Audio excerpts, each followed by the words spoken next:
শুভ সকাল বন্ধুরা, সবাই কেমন আছো? আশা করি সবাই ভালো আছো। আমিও তোমাদের আশীর্বাদে ভালো আছি। তো দেখো, আজ চলে আসলাম আবার একটা নতুন দিন, নতুন একটা ভিডিও নিয়ে তোমাদের সামনে। তো এখন কটা বাজে? এখন বাজে 5:30। তারপরে উঠে একটু ফ্রেশ হয়ে দিয়ে দিলাম কাচতে। কেন কি বলো তো, আমাদের এখানে কারেন্ট চলে যায়, তোমরা তো জানো, এর আগে বলেছি। সেই কারণে উঠেই কাচতে দিয়ে দিলাম। কেননা কাঁচাটা হয়ে গেলে আর কোনো টেনশন থাকবে না, কেননা কারেন্ট চলে গেলে তো পরে কাচতে পারবো না, সেটার জন্য। তো এই দেখো, সবই দিয়ে দিয়েছি। এখন বেশি নেই, আজকে অল্পই আছে। তা কেচে দিলে কি কোনো। তো দেখো বন্ধুরা, আমার কাঁচা কিছুটা হয়ে গেছে আর কিছুটা এখনো হচ্ছে। তো আমি এগুলো ধুয়ে নিই এক এক করে। আর এই দেখো, এখানে ধুয়ে নিচ্ছি। কি বলো তো, আমি শুনেছি যে বাড়িতে না তাল গাছ রাখতে নেই। তো জানো, আমাদের বাড়িতে একটা তাল গাছ আছে, দেখাচ্ছি তোমাদেরকে, দাঁড়াও। তো আমি জানি না, এই দেখো, এই যে কাপড় মেলতে এসেছি না, এইখানেই দেখবে, দাঁড়াও, বাইরে অনেকটা পিছনে আছে।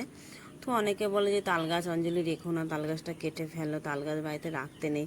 তো আমি তোমাদের সাথে শেয়ার করলাম এই কারণে। তো তোমরা বলো আমি কি করব, রাখবো না কেটে দেবো? তো আমি তো ভেবেছিলাম যে রাখবো, যখন হয়েছে তো হোক। এই যে এই গাছটা দেখো, তো সেখানে সবাই বারণ করছে।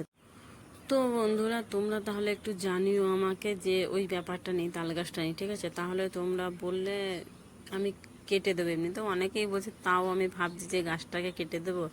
তো সেই কারণেই আমার একটা খারাপ লাগছে। এমনিতেও তাল একটা খুব একটা আমি ভালোবাসি না খেতে, তো সেটার জন্য না। দিয়ে চান যখন করেছি, তো ভাবলাম যে পুজোটা দিয়েই দিই, সেই কারণে পুজো দিয়ে তবেই রান্নাঘরে যাবো। সকালে উঠে কটা ফুল তুলে নিয়েছিলাম, তোমাদেরকে দেখাইনি। তো বন্ধুরা, আমি কি করেছি বলো তো, নাইটিটা কেন আমার চেঞ্জ করতে হলো? আমি বাইরে গেছিলাম একটু কাজ করতে। তো আমার নাইটিটা প্রচণ্ড ভিজে গেছিলো, জল পড়ে গেছিলো।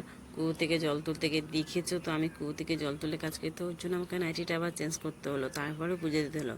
আর ভিজে গায়ে দেখবে ঘরে ভালো লাগে না। বাইরে ঠিক আছে তুমি কাজ করো, তো তখন অতটা খারাপ লাগলেও কিছু করার নেই। তো ঘরে থাকলে মনে হয় যে ভিজে থাকলে কীরকম লাগে না একটা। তো ওই কারণে তো আমি খুলে দিয়েছি, তারপরে পুজোটা দিতে আসলাম। আর এটার জন্যই ভাবলাম যে তোমাদেরকে বলি, তোমরা ভাববে এ কী আবার। এখনই দেখলাম অন্য নাইটি পরে, তারপরে আবার দেখছি অন্য নাইটি পরে। তো এই দেখো, আমার পুজো দেওয়া হয়ে গেছে, পুজো দিয়ে দিয়েছি। তো আমার এটা কি বলো তো, ঘরের পুজো, মানে এমনি বাইরে মনসা মন্দির আছে আমাদের, মানে বাড়ির ভিতরে। তো অন্যদিন তোমাদেরকে। তো দেখো, আমি রান্নাঘরে চলে এসেছি রুটি তরকারি করার জন্য। আর মানে কি বলো তো, যে বললাম না বাড়িতে মনসা মন্দির আছে, আমরা 3 যা। তো আমার ছোটো যা এখন ওখানে পুজো দিচ্ছে, তো সেই কারণে আমি তোমাদেরকে দেখাইনি। এবার আমি যেটা করছি সেটা তোমাদের সাথে শেয়ার করছি। আমি যেদিন ওখানে পুজো দেবো সেই দিন তোমাদেরকে অবশ্যই দেখাবো। তো বন্ধুরা, রান্নাঘরের কাজ কমপ্লিট করে চলে এসেছি। এখন বিকেল হয়ে গেছে, আর আমি একটু যাব দোকানে। আমি আর আমার একটা বান্ধবী, তো কিছু জিনিস কেনার আছে টুকিটাকি, সেই জন্য। তো বন্ধুরা দেখো, আমি দোকান থেকে চলে এসেছি। তো তোমাদেরকে দেখাতে পারিনি, এই করিনি কেন, আমার ফোনে একদমই চাচ্ছিল না। তো ভাবলাম যে করি, ফোনটা রেখেই। আর আমার না বাইরে ক্যামেরা করতে একটু লজ্জা লাগে, তো সেই কারণেই বিশেষ করে খুবই খারাপ লাগে। তো দেখি আস্তে আস্তে অভ্যাস করতে হবে, যা তো তোমাদের সাথে আছি। তো তোমাদেরকে ভেবেছি আমার জীবনের টুকিটাকি যাই, যেভাবেই চলি সব কিছু। তো বন্ধুরা দেখো, আমি কি কিনেছি একটু তো দেখালামই এখানে। আর এই দেখো, এই মালাটা ভালো লাগছে না? কমই দাম, কি বলতো, 50 টাকা নিয়েছে। আর এই কানেরটা নিয়েছে 30 টাকা। আর কি বলতো, টিপটা না প্রচণ্ড বড় হয়ে গেছে, আমি বুঝতে পারিনি যে এতটা বড় হয়ে যাবে। তো কী করবেন। তো বন্ধুরা দেখো, আমি আর কি করব, বড় যখন কিনেই ফেলেছি, তো আমি এখানে একটু রেডি হয়ে নিচ্ছি ভিডিও বানাবো বলে।